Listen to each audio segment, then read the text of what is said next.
Welcome to the latest edition of the OmniTalk Spotlight Series, the series that highlights the people, the companies, and the technologies that are shaping the future of retail. I'm your host, Chris Walton. And I'm Ann Mazinga. And today we are turning our spotlight once again in the dynamic and interesting direction of understanding where the lines between CPG and retail are blurring in our unending quest to define what in the hell direct-to-consumer commerce actually means. So joining us today to help shed light on that question are the co-founders and one of Ann's and my favorite technology companies, and one to which we just joined their advisory board, Lucky and its co-founders and recent, also I should add, recent Forbes 30 under 30 recipients, Sneh and Nafis Azad. Sneh and Nafis, welcome to OmniTalk. Welcome. Well, thanks for having us, Chris and Ann. Thank you, guys. Yeah, so I got to start, how's it feel being named 30 under 30? I got to tell you, being named that makes me feel really old. I don't want to, assume I know how Ann feels, but it makes me feel ancient. But how's that feel? I mean, that's got to be a cool award. Yeah, no, I think when we got it, it made us feel like really great. I mean, it's such a great accolade to have, especially after you put years into something that you've been working on, just to see the recognition. I think, and I'll let Nafis answer this on his end, but I think for us, for what my perspective is, it did great for us was just get us into more rooms. Like, it showed that what we were building was something of value, and then it helped us get more customers and retail partners. And I think that's probably the most value that we got out of that. And if anything, it just showed us like, hey, we have to work harder than we ever did before to make this a reality now, because now everyone knows. Yeah. Nice. And it's cool you guys got it together, right? That's pretty sweet too, right, Nafis? Yeah. No, it's awesome. Honestly, I think that, Sneh and I know a lot of people in that community, and it's something that I think when you're a young entrepreneur, it is a bit of a aspirational goal. And there's like that time clock around it, which just makes it interesting. But yeah, it was awesome to get it together. I think it was really rewarding, even just going through the experience of, we just got in the last batch. And so meeting a lot of people together and going to certain events together, it's been really cool. And honestly, like I said, it's like once, the awards past 30 under 30 as an entrepreneur, they kind of scale in magnitude really quickly. So you have to work a lot harder to get past that. So I think it's a cool kind of check off the list. And I think that we relished it, and now we're kind of excited for the next steps. Yeah. Well, you're 2/30 of the list too, Ann. I mean, this is pretty cool. I mean, they're 1/15 of the list on their own. That's amazing. I know, Nafis. I think the thing that when Chris asked how it makes me feel, it's like, man, I was definitely not doing the things that you're doing at 3:30. So I do, though, want to know what's the backstory. I mean, how did Lucky come to be? If you can give us a little bit of each of your backgrounds and kind of the founder journey, if you will. And Nafis, maybe we start with you. Yeah, sure. My background, I've always kind of been someone that's really been passionate about software. I think that, my generation, we kind of grew up at that apex of seeing that transition of a non-software world to tech being everything, and innovation moving really fast around us. And so that was something I was really, I took notice of really early and when I was really young. And I really started my journey as an entrepreneur in software world in UI UX design. And so since I was 11 or 12 years old, I taught myself UI UX and really practiced that for years, just on my own time, in my own, free time after school. I would teach myself, learn UI UX. With what? YouTube University. YouTube University. Okay, so you're just going YouTube University. Yeah. My kids need to get working harder. I know. I was like, the 12-year-old at the park right now is going to be getting the talking to when he gets back about what else he could buckling down. What other hobbies he could be having right now. But honestly, the funny thing is, for me, it was like a passion. It wasn't something I directly was I'm going to use this for my career one day. I don't know. I just thought it was cool that I could use my computer that I took from my dad and create stuff on the computer. And I just kept learning that over time. And that's kind of my first entrepreneurial thing that I did, where I started actually freelancing as a really young person and selling, my UI UX design expertise to the world. And from there, though, when it kind of became real for me and it kind of broke into software was when I went off to college. I went to Ohio State. I grew up in the Midwest, I grew up in Columbus. And I went for computer science, and I kind of quickly realized, talking to companies and things like that UI UX was a really important part of that process, along with engineering.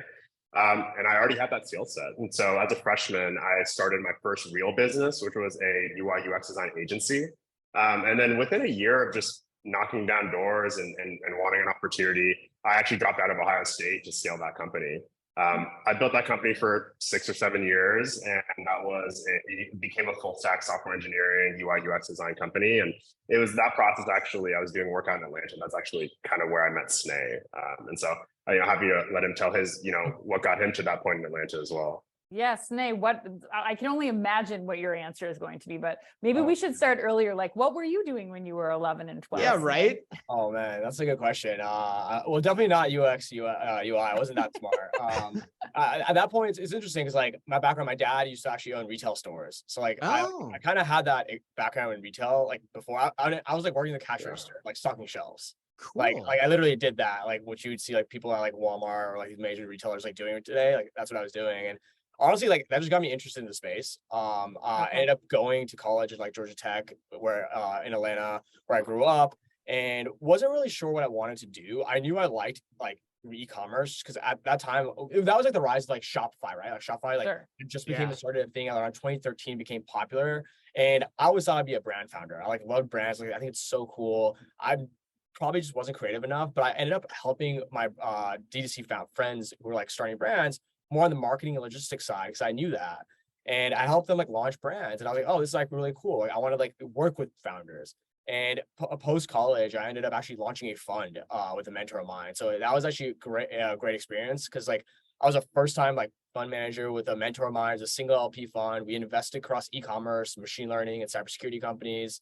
Did that for a while, and then joined an agency actually where I was like leading consumer purchasing behavior. So my background is on consumer behavior and how people buy products.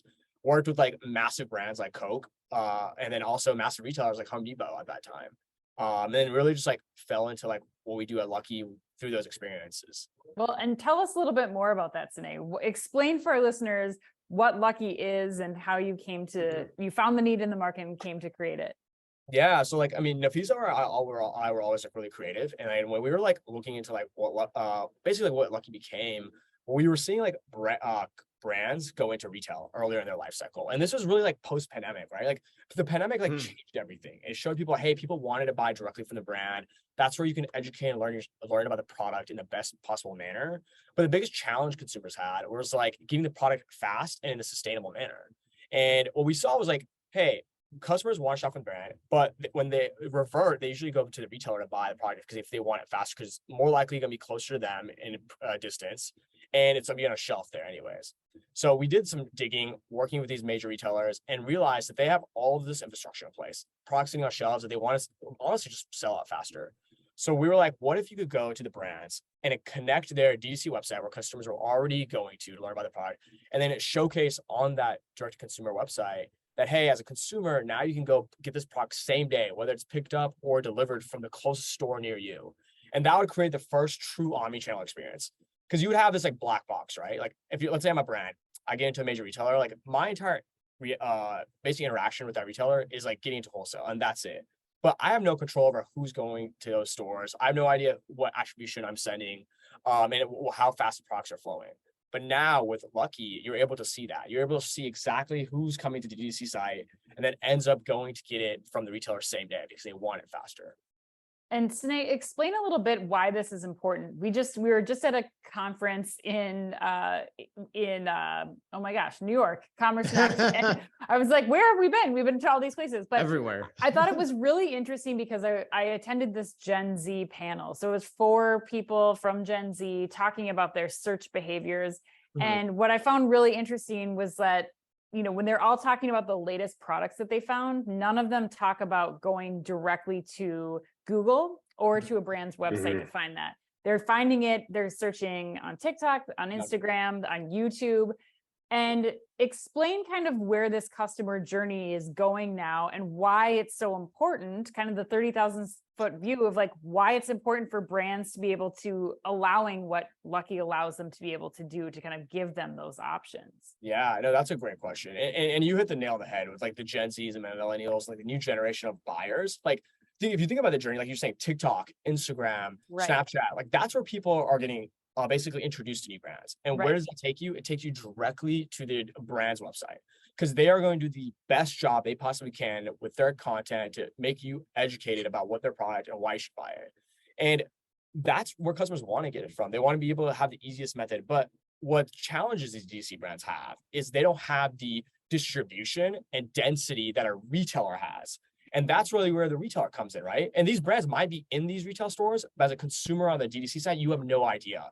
And let's say you even know that it's in the store, right? You might have a store locator, but you might not know if the product's actually available. You might know, let's say you want to buy more than 3 units of that product. You might not know if there's more than 3 units at that store. So you might just go to Google or an Amazon. And then at that point, the brand loses all of that data. They lose all of that attribution that they would have gotten if they had bought via the direct-to-consumer brand. So what we realized was like, if you look at both sides, right? Like if you look at on a coin, brands are on one side and retailers on the other, and they both have their strengths. Brands are really, really good at content and marketing.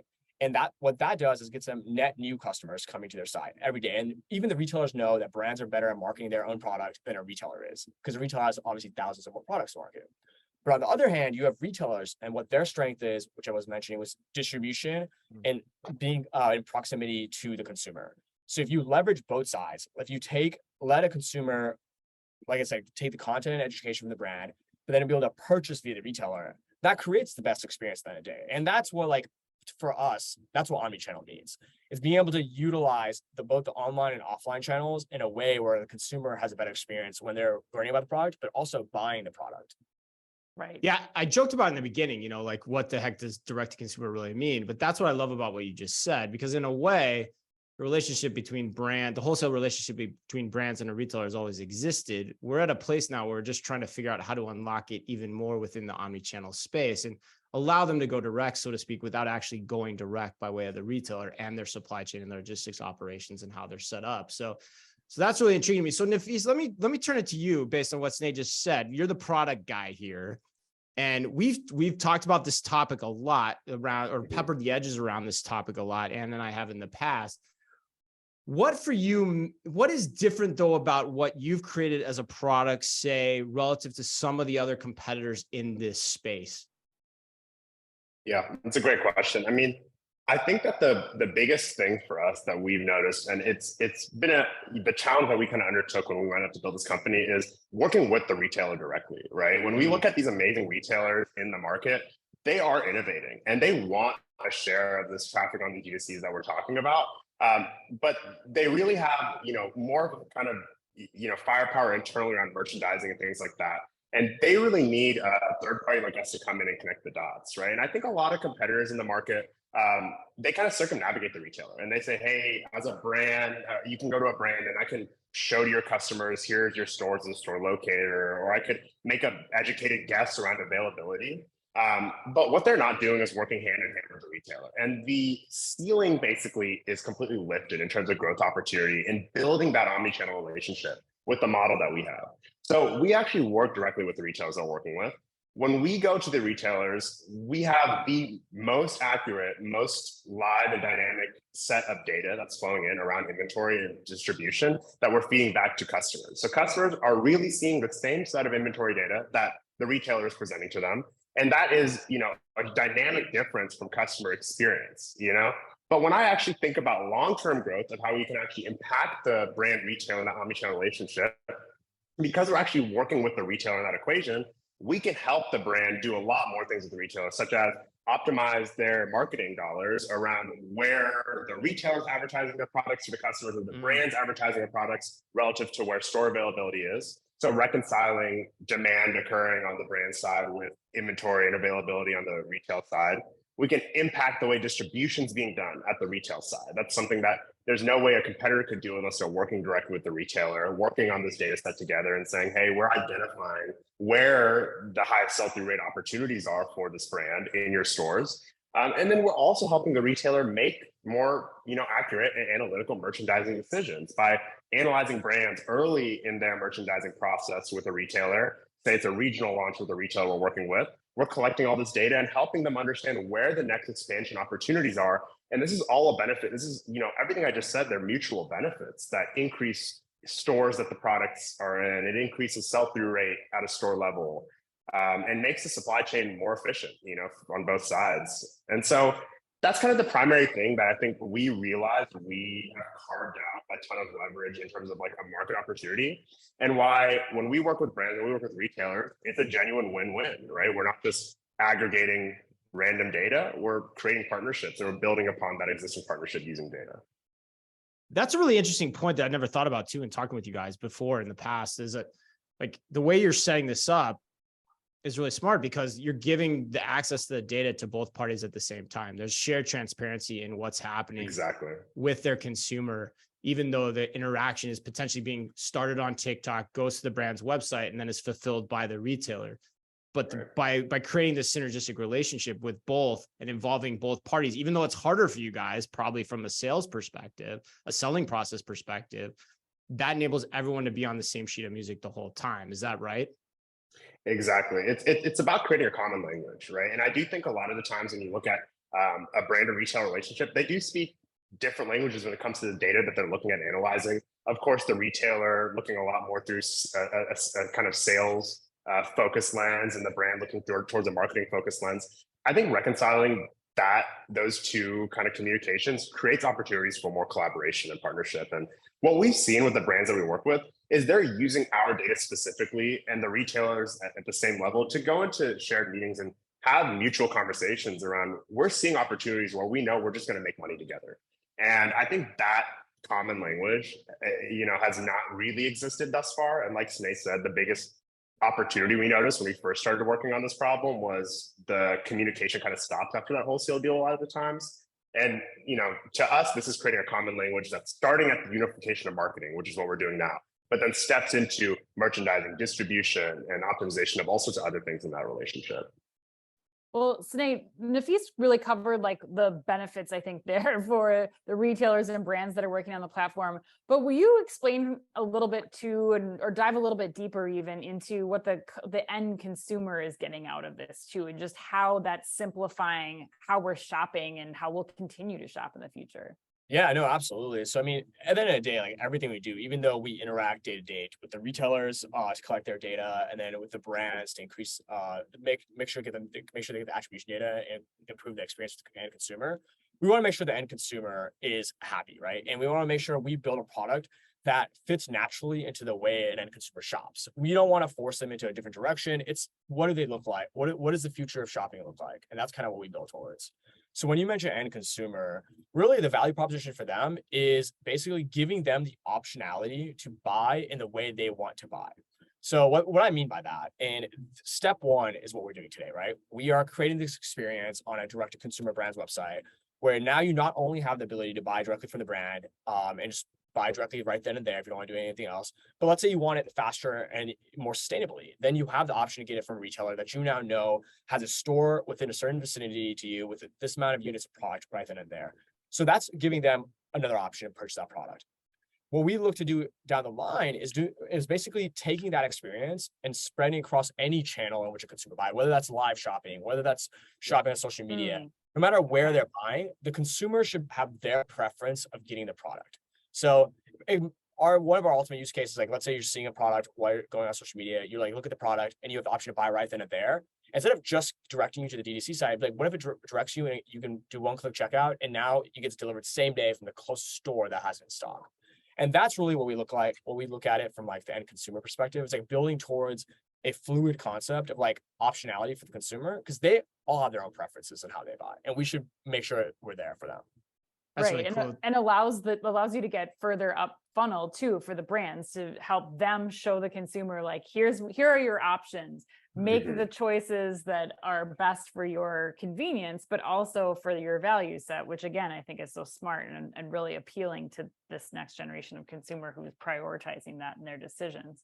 Yeah, the other point I'd make too, Sneh, right, is like there's a confidence angle too on the consumer side, right? Like the fact that you guys are integrating on both sides of the equation with the brands and the retailers, the consumers can shop with more confidence, ultimately, or maybe even the retailers can have more confidence that their consumers getting served up the inventory that they actually have available, which probably leads to less canceled orders and things like that. Am I right about assuming that as well? You're absolutely right. And one of the confidence things that we've seen actually, and this is actually a unique bit of like a case study that we did with one of our brands that sells in Sephora actually, what we saw is when a customer was able to see that they were in a retailer that they knew, right? Like a lot of these DTC brands are new to consumers, Right. and you're not as familiar Great with that point. brand, but you are familiar with, like, let's say the top 50 retailers in the US. You know what that a retailer looks like. Mhm. So if you see that that retailer carries that brand's product, that confidence in that customer results in that brand driving more sales directly through e-com itself. Because now Huge. customers like, hey, I know this brand products isn't a retailer that I trust, but right, I'm already on the DTC website. Let me just buy it here right now, and maybe Yeah. next time I'll go to the retailer. So Yeah. that confidence is, I mean, it speaks volumes to what you said. It creates a trust in a product, which is what most people look for when they're buying a product. It's like, I just want to make sure this is not a product that's being drop shipped from a factory that I have no idea. I want to make sure that Yeah. it's tested. People have done case studies around it, and it's actually good for me. Yeah. It makes sense because I mean, Ann and I talk about it all the time. Like, I'm like, ooh, Ann, I saw this cool thing on Instagram. Should I buy it? And I'm like, I don't know where the hell it's coming from. I don't even know if it's legit. I mean, and I've been swindled on stuff like that before. So your point, I'd never even thought about that. Your point of like, hey, this is immediately validating that this is a good item that other people are carrying and other big brand retailers are carrying on their shelves, like a Sephora, like you talked about. That's huge. That's amazing. What other case studies you guys have in that direction, like that show this, that bear this out, or what other client examples can you share with us? Yeah, well, we've seen a lot of really interesting data. I mean, of course, it's really exciting to see e-com lift, right? That's something that a product might necessarily not be built for, but it's a beautiful, outcome of what we're doing. But of course, what we're seeing in general is just really, really huge amounts of retail velocity and retail conversion with our tool. So in general, what we tend to see on an average rate is on the D2C side, somewhere between 10 to 15% of customers actually engage with our tool. So that's a huge number. When you think about how many people that, fall upon a brand's product page and they're coming from the TikTok and they're coming from just organic search or whatever it is, 10 to 15% seeing a button that says, I want this near me and I want to find it near me and interacting with that, it showcases huge, immense amounts of local demand for these products. From there, we're seeing about 20% of the customers that then engage from that click actually drive out to the retailer site to go get the product. And so it's a really huge amount of engagement. It's been very exciting for us because our theory has always been that consumers want this product, like Sneh said, at every design decision, at every kind of fork in the road for design decisions for us, we've always thought from the consumer perspective first and foremost. And then now seeing them engage so deeply with this product where they want the product near them. They want to drive out and purchase from the retailer they trust. And you know what? It's a huge win-win scenario where the consumers that wanted to buy e-com are buying more on e-com, and the consumers that want retail are finding discovery opportunities and purchasing there at huge rates. It's just creating net lift on both sides for these brands. Yeah, Nafis, what do you say to some of the retailers who might be listening? Because I think that there's always been these teams that are kind of like, still some retailers are divided between stores teams and e-commerce teams. Like, how are you helping both sides here? Because it really does seem like everybody's winning here, consumer, brand, and retailer. But how do you kind of answer that question when it comes up? Yeah, when we look at our data of sales that we're driving through a retail, because we drive the sales out to the retailer's website, and then the consumer has the opportunity to convert in the manner that's most convenient to them. And so we are seeing a strong percentage that are these same day options because consumers want same day fulfillment. And depending on the retailer, maybe they're factoring into e-com sales or store sales. And then we are seeing a strong percentage also drive through standardized e-com sales. And there's a lot of reasoning. There's a rationale that makes sense there. Yeah. A consumer like you and I, we might look at Sephora as an example, and we might, have loyalty with a beauty insider program at Sephora far more than we would have any individual brand's loyalty. And we want to use those points. And we want to use promotional discounts at Sephora's level. And what we've actually seen that's really interesting that the retailers would be interested to know is with every retail we work with, when we analyze the data set in terms of average order value we're driving through to the retail website for purchase, our AOV is significantly higher than any other channel that the retailer is seeing. And the reason is it's a very intentional choice by the consumer that I want to go to the retailer's website. I want to buy this product that I discovered on D2C, but I also want to buy the 3 other products that I really need or want from this retailer. So why don't I make a nice cart together, use a promotional discount, and get this checkout? And that's kind of when I think about, teams at the retailer side that are wondering, how do I weigh this as a benefit to my e-com or my store sales? It's absolutely both. We're directing them to the website for them to purchase either to walk in a store and have more upsells occur in the store, or get on the Sephora.com or whatever retailer website and purchase more on the retailer's website as well. So it's definitely a benefit to both, and we're seeing net sales driven on both sides. Well, I think that makes so much sense. You're driving, whether it's this time or next time, like you're giving the consumer all of those options, which in essence is great for everybody involved in that situation. So the other question that I have though too is, you are dealing with brands and you're dealing with retailers and integrating all of those things. So what does, and Sneh, maybe you can take us through this, but like, what does a typical onboarding with retailers and brands look like? And how does Lucky kind of help with all of that mediation? Yeah. And how long does it take too? Yes, like, what are we talking about here? Right. Yeah, no, absolutely. And well, let's start with the retailers, because that's where we start, right? Initially, Okay. We work with the retailers first and then go to the brands afterwards. So on the retailer side, we've gone down to a very tight process. So the way we work with the retailer is, I mean, we obviously have conversations with them, show them what we're doing, and most retailers are very receptive, and they're like, hey, this is amazing. And what they're really shocked about is how simple we make it and how easy we make it on their end. We basically integrate directly into retailer's inventory management system or order management system. And we collect data feeds, whether it's an inventory feed, and a product feed, and a store location feed. And those are data feeds that they typically already have. And we've built the product in a way where we can ingest in any format, whether it's JSON, an API, or an SFTP feed, whatever it may be. And then we standardize it on our end, and then we share that back to the brand's website. So on the retailer side, I mean, the first retailer we launched with was Sephora, right? In a full launch, that took us about 6 months to get up and live. The next retailer took us about 3 months. And the most recent retailer that we just closed took us about 1.5 months. So we basically almost like cut it in half in terms of timeline it takes us to launch a retailer, just because we've gotten so good at the process now. And we've really, really made it so easy for the retailer to be onboarded. On the brand side now, it's even easier. So we spent a lot of time building out native apps on the most prominent e-com platforms. So Shopify, Salesforce Commerce Cloud, Magento, and more coming, where now as a brand, it should take you 30 minutes to integrate our app, select which product SKUs you sell both online and in retail, and that's it. That's all you do on the brand side. And then you're live within a day. So we made it super simple and straightforward for both sides. And I think the big takeaway I would communicate to, especially on the retailer side, because I think brands are a little bit more used to like turnkey integrations. And so when we tell them it's a turnkey integration, they're like, cool, I've seen that before. For the retailer side, Ralph, is we've figured out systems and we figured out processes where this could be, potentially no development lift at all on the retailer end. And that's unheard of. And I think that's a big deal for retailers where, tech teams are really busy, dev teams are really busy, and us being able to come in and take all the lift out of the process, and our product team complete the integration solely with a little bit of work on the data integration side. That's really one of the most low lift ways that we've heard retailers get to work with tech partners like ourselves. All right, so let's get you guys both out of here on this. I'm going to be a little more pointed with this to close it out. But so what's next? Like, what other Sephora, good get, great omni-channel retailer, one of Ann and I's favorites, if not our favorite, quite honestly. They do a great job of understanding this. What other retailers are on the roadmap? And then also, I think, maybe Sneh, if you want to answer that, and then Nafis, maybe the second question for you is, like, how's the product going to evolve? Are you going to evolve it in scope, or do you think the market's big enough for you to tackle it the way you currently have this thing outlined and planned? So let's start there. So Sneh, why don't you take the first question? Yeah, no, absolutely.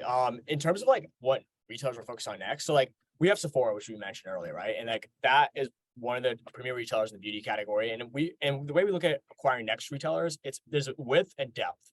Depth is focusing on retailers in the same category and just owning that market segment. Width is going into retailers in different verticals. So we're doing a little bit in depth in the beauty cosmetics category, right? Sephora is our main one. We're launching with a few more there. We're excited about announcing soon. But what I can talk about is the ones on the other new verticals we're focusing on. So the one we're launching in about a week is Nordstrom. So that's amazing, because that really gets us open into the apparel category. They obviously have other categories as well, like some beauty cosmetics, home goods, but apparel is what they're known for, and we're really excited to tap in there.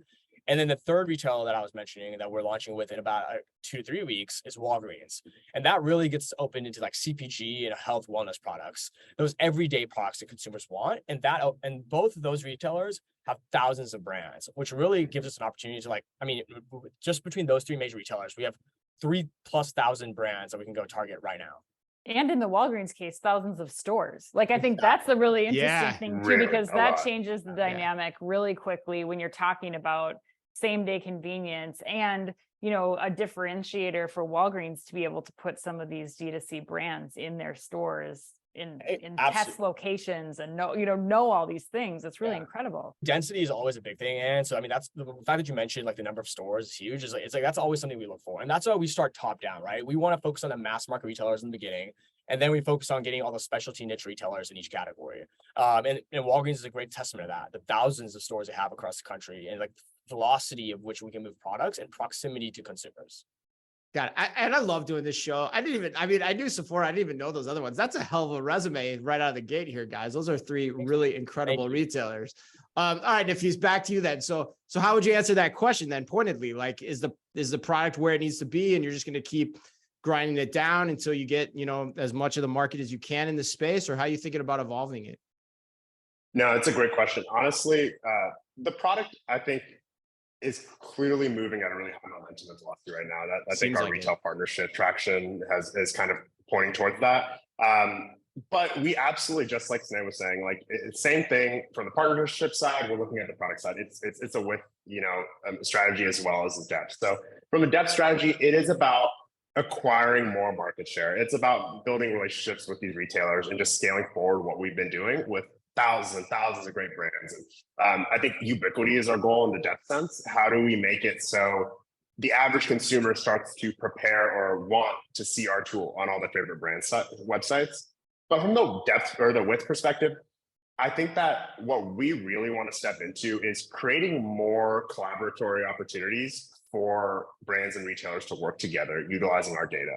And I alluded towards a lot of that when we spoke, or we were kind of speaking earlier in the conversation, but it really is a huge opportunity for now brands and retailers to kind of look at this shared data set and what we call basically supply and demand, right? Supply is what the retailer brings to the table with distribution of this product, and demand is what is happening with consumers, where they're finding this product through the brand's education, the brand's marketing on social media and things like that. Reconciling that data really allows both sides to work together to market more effectively based off location, to shift the way supply chains are optimized and distributions done at the store level based off of where sell-through rates occurring, and to make better decisions on merchandising. I mean, when you look at the data, even the best retailer churns out a lot of brands every year, and each churn is takes a lot of time and energy and money that we want to help them make more accurate decisions on. We want to help them find more brands that they're going to hit the target dead center from the beginning. And a lot of that is sell to the right customer, sell to the right location at the right time. And so I think that a lot of our future stands in leveraging that data and scaling that forward to create more opportunities, more growth expansion, potential for that brand and retail relationship, and then generating more brand and retail relationships that don't exist now utilizing data. So cool. So super cool. I mean, this is great. I mean, it gives you an idea where you guys can go with this thing too. I mean, the data side of this is really intriguing, and that's a whole another angle that we could cover. And maybe we'll have you back on in a few months and we'll talk about that as well as it gets going. But yeah, the retail media angles that are going to come up with this. Like, I just, oh man, it's I have a feeling we'll be talking to you guys a lot sky's more. The limit. Yeah. Well, the last question then. So like, if Sneh, if people want to get in touch with you guys, learn more, hey, hearing about Nordstrom and Walgreens and Sephora, if the retailers are like, hey, I want to learn more about what this is, what's the best way for them to do that? Yeah, I mean, I think the best way for anyone to reach out after they hear this podcast, and thanks so much, you guys, for having us on here. Just reach out to me directly. It's Sneh, so it's SNEH at luckylabs.io, or Nafis, if it's more product related, NAFIS at luckylabs.io. So it's probably the easiest way to get a hold of us. Great, just direct email. Well, there you go. There you have it, Omni Talk fans. Go ahead, Nafis. I was gonna say, yeah, we're on LinkedIn too, if you guys prefer that. But, get right in touch, and you'll do it directly with us. We'd love to chat. That's always our favorite drop. That's always our favorite drop. All right, Ann. Well, you want to sign us off here? Yes. All right. Thank you so much. Once again, that was Sneh Parmar and Nafis Azad of Lucky. Thank you both for sitting down with us today. Congratulations on 2 new major clients. And until next time, on behalf of all of us here at OmniTalk, be careful out there.